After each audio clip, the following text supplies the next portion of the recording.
OTT చూసే ముందు ఓసారి ఇటు చూద్దాం. పూర్తి వివరాలకు చదవండి రేపటి సాక్షి దినపత్రిక. ఏ ఐపీఎస్ ఆఫీసర్ మీద కక్ష సాధించాలి? ఈ పద్ధతుల్లోనే మీరు వ్యవహరించారు తప్ప కీలకమైన సమయంలో మేనేజ్మెంట్ చేయవలసిన సమయాన్ని వృధా చేసేటటువంటి కార్యక్రమం చేశారు. కక్ష సాధింపుతో మీరు ఈ కార్యక్రమాలన్నీ చేశారని చెప్పడానికి ఇంతకన్నా ఉదాహరణ ఏం కావాలని అడుగుతా ఉన్నా. క్వశ్చన్ మేనేజ్మెంట్ చేయలేకపోయారే. ఇప్పుడు మీరు మేల్కొన్నారు. మీ ఇంట్లోకి నీరు వస్తే మేల్కొన్నారు. అసలు నేను తెలియగలుగుతాను సార్, చెప్పండి ప్లీజ్. నారా చంద్రబాబు నాయుడు గారు, ఇవన్నీ కాదు. నేను ప్రజలను కూడా అడుగుతా ఉన్నా, మేధావులను కూడా అడుగుతా ఉన్నా, రాజకీయ నాయకులను అడుగుతా ఉన్నా, ఈ భారతదేశంలో ఉన్న ప్రతి పౌరుని అడుగుతా ఉన్నా. ఎవరండి బఫర్ జోన్లో ఉన్న ఇంట్లో ఉంటారండి? కృష్ణానది ఒడ్డున కరగట్టకి కృష్ణానదికి మధ్యన ఉన్నటువంటి ప్రాంతాన్ని ఏమంటారు? It is a called buffer zone. వరదొస్తే మునిగిపోద్దనే కదా కరగట్టేసింది. ఆ కరగట్టకి దిగువ కట్టినటువంటి ఇంట్లో ఉన్నావే నువ్వు ఇన్ని సంవత్సరాలు? పంతం బట్టి ఉన్నావు. మేము వద్దు అంటే నువ్వు ఉన్నావు. నీకు అసలు మాట్లాడే హక్కు ఉందా? వరద గురించి అని అడుగుతా ఉన్నా. ఇవాళ బఫర్ జోన్లు చూస్తున్నాం మనం. హైదరాబాద్లో బఫర్ జోన్లో ఉన్నటువంటి పెద్ద పెద్ద మేడలను కొట్టిపారేస్తున్నారు. ఇది బఫర్ జోన్ కాదా? అసలు వరద వస్తే ఎక్కడికి వచ్చిందండి? పాపం నేను తెలియగొడుతా. మంత్రి సత్యనారాయణ రాజు గారి ఆశ్రమం పెద్ద హాస్పిటల్, అది న్యాచురోపతిక్ హాస్పిటల్. నాకు బాగా తెలుసు. ఆయన అంటే నాకు గౌరవం. Is a very learned person in naturopathy. అది మొత్తం మునిగిపోయినాయా? వీళ్ళు మునగలేదా? అట్లా మునిగి ఇంట్లో మీరు ఉంటారా? ఉండొచ్చా?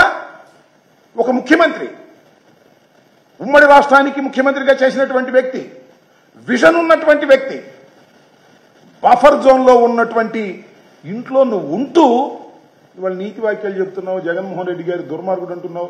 అసలు జగన్మోహన్ రెడ్డి గారి వల్ల ఈ వరద వచ్చింది అంటున్నావు. నేను తెలియగడుగుతానండి, అసలు మీ ప్రభుత్వం ఎందుకై వచ్చింది నాకు అర్థం కాలేదు. మీ ప్రభుత్వాన్ని ఎందుకు ఎన్నుకున్నారు? పద్యానికి జగన్మోహన్ రెడ్డి గారి ఈ టైంలో జరిగింది, అది అందువల్ల జరిగిందని చెప్పడానికా? ఇప్పుడు మూడు నెలలు దాటే సమయం వచ్చింది కదా. అయినా ఇంకా జగన్మోహన్ రెడ్డి గారి మీద విరుచుకుపడేటువంటి కార్యక్రమాలే చేస్తున్నారు తప్ప వీళ్ళు పరివర్తన లేదే. కక్ష సాధింపేనే. ఇలాంటి సమయంలో కూడా కక్ష సాధింపు మీదే మీ విచక్షణ ధోరణంతా పెట్టారు. నేను మరొక్కసారి రిపీట్ చేస్తున్నా, రాష్ట్ర ప్రజానీకాన్ని, మేధావుల్ని, భారతదేశంలో ఉన్నటువంటి ప్రతి పౌరుణ్ణి అడుగుతా ఉన్నా. ఒక ముఖ్యమంత్రి, ఒక నాయకుడు అనుమతి లేని బఫర్ జోన్లో కట్టినటువంటి ఇంట్లో నివసిస్తున్నాడు. అది మునిగితే తప్ప తుఫాన్ ఆయనకి గుర్తు రాలేదు. ఇది ధర్మమా? ఇది న్యాయమా? చెప్పండి చంద్రబాబు నాయుడు గారు అంటున్నారు. రోజు నీతి వాక్యాలు చెప్తున్నారు, పెద్ద పురాణాలు చెప్తున్నారు. దీని ఒక్కదానికి సమాధానం చెప్పండి, మీకు సెల్యూట్ చేస్తాను. ఏమి జ్ఞానం ఉంది అని మిమ్మల్ని ఏమనాలి నేను? పెద్దవారు, 74 సంవత్సరాలు ఉన్నాయి, అయినా ఫిట్గా ఉన్నారు, బాగా తిరుగుతున్నారు అని చెబుతున్నారు. సరే, అది వేరే విషయం. Why you are living in that? ఏం లేదు, నేను మనవి చేస్తున్నా. ఇప్పుడు మేమందరూ నోటీసులు ఇచ్చాము. వైఎస్ఆర్ ప్రభుత్వం అధికారంలోకి రాగానే బఫర్ జోన్లో ఉన్నటువంటి ప్రభుత్వ కట్టడాన్ని, ప్రజావేదికని తొలగించాం. అబ్బే, తొలగించేశారే, ఎంత కక్ష, ఎంత కార్పణ్యం అన్నారు. దట్ ఈస్ కరెక్ట్ అని చెప్తున్నాయి. వాళ్ళ బఫర్ జోన్లో ఉన్నది ప్రభుత్వాన్ని కాబట్టి మేము తొలగించాం. మీకు నోటీస్ ఇస్తే మీ ఓనరు లింగంనేనాయన, ఇంకొక ఆయన, అందరూ నోటీసు కోర్టుకు వెళ్ళారు, కోర్టులో స్టేజ్ తెచ్చుకున్నారు. వెల్, కోర్టు ఎంతవరకు రక్షిస్తుందో చూద్దాం ఇవాళ జరిగిన తర్వాత కూడా. కాబట్టి ఇలాంటి దుర్మార్గమైనటువంటి కార్యక్రమాలు చేసి ఇవాళ జగన్మోహన్ రెడ్డి గారిని ఆడిపోసుకునేటటువంటి కార్యక్రమాలు మీరు చేస్తారు. దీనికి ఇంకొక మాట కూడా ఏమంటారంటే, ఆయన ఈ బుడమేరు వ్యవహారం, బుడమేరులో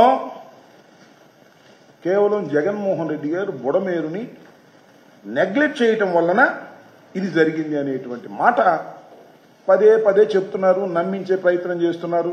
దురదృష్టం. ఎందుకంటే చంద్రబాబు నాయుడు గారి కంఠం పెద్దది. కంఠం అంటే ఉపన్యాస కంఠం కాదు, ఆయన ప్రచార కంఠం. ఆయనకి ఏంటంటే ఈనాడు ఉంటుంది, ఆంధ్రజ్యోతి ఉంటుంది, TV5 ఉంటుంది, ఇంకొక ఛానల్. ఇది కాకుండా అధికార రంగానే కొత్త కొత్త ఛానల్స్ పుట్టుకొచ్చినాయి, యూట్యూబ్ ఛానల్స్. అడ్డగోలుగా జగన్మోహన్ రెడ్డి గారిని దూషించడం, చంద్రబాబు నాయుడు గారిని పెంచేయటం భయంకరంగా. ఆయన అంత విజన్ కలిగిన వ్యక్తి అసలు లేనే లేడు అనేటువంటి మాటలు మాట్లాడేది. పెద్ద నోరు. మాదేమో చిన్న నోరు. మాదేంటే సాక్షిలో వస్తాయి, సాక్షిలో చూపిస్తారు. కడమే పెద్ద చూపించుకోకుండా ఉంటారు, ఎందుకంటే మళ్ళీ నువ్వేం వాళ్ళని ఇబ్బంది పెడతావు అనే పద్ధతుల్లో. అంత పెద్ద కంఠం ఇది. ఆ కంఠానికి తగ్గట్టుగా సమాధానం చెప్పాలి వాస్తవాన్ని అంటే పదే పదే చెప్పాల్సినటువంటి అవసరం ఉంటుంది. నేను మనవి చేస్తున్నా, బుడమేరుకి ఇవాళ రాల వరదలు, అనేక సందర్భాల్లో బుడమేరుకు వరదలు వచ్చాయి. 1989లో నేను ఫస్ట్ టైం ఎమ్మెల్యే అయినప్పుడు జస్ట్ బిఫోర్ బుడమేరుకు వరద వచ్చింది. 95లో వచ్చింది, 96లో వచ్చింది, 98లో వచ్చింది, 2005లో కూడా వచ్చింది. రాజశేఖర రెడ్డి గారు 2005లో వచ్చిన తర్వాత బుడమేరుని మొత్తం పెద్ద వరదది.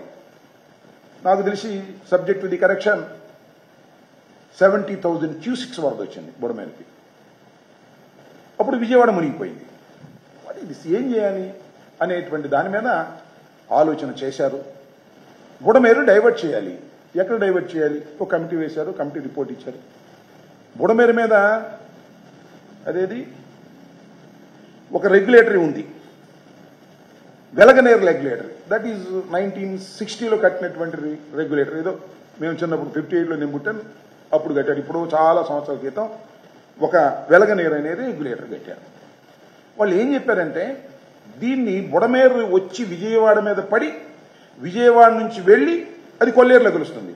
కాబట్టి దీన్ని డైవర్ట్ చేయండి, విజయవాడకు వెళ్ళకోకుండా సాధ్యమైనంత వరకే. డైవర్ట్ చేయాలంటే ఏం చేయాలి? డైవర్ట్ చేసి రాజశేఖర రెడ్డి గారు కళ్ళగన్న పోలవరం ప్రాజెక్టు రైట్ కెనాల్ ఉంది కదా, రైట్ కెనాల్లోకి డైవర్ట్ చేయండి. అంతకుముందు కూడా డైవర్షన్ ఉంది, వెరీ స్మాల్ డైవర్షన్, 750 క్యూసిక్స్ ఎంతో డైవర్షన్ ఉంది. అది ఎక్కడికి ఉంది? అది వచ్చేసి ఈ VTPSకి వెళ్లేటటువంటి నీరు ఉంది కదా, VTPSకి కృష్ణా నుంచి నీరు వెళ్తుంది, వస్తుంటది. ఆ వచ్చే దానిలోకి డైవర్షన్ ఉంది, వెరీ స్మాల్ డైవర్షన్, చాలదు.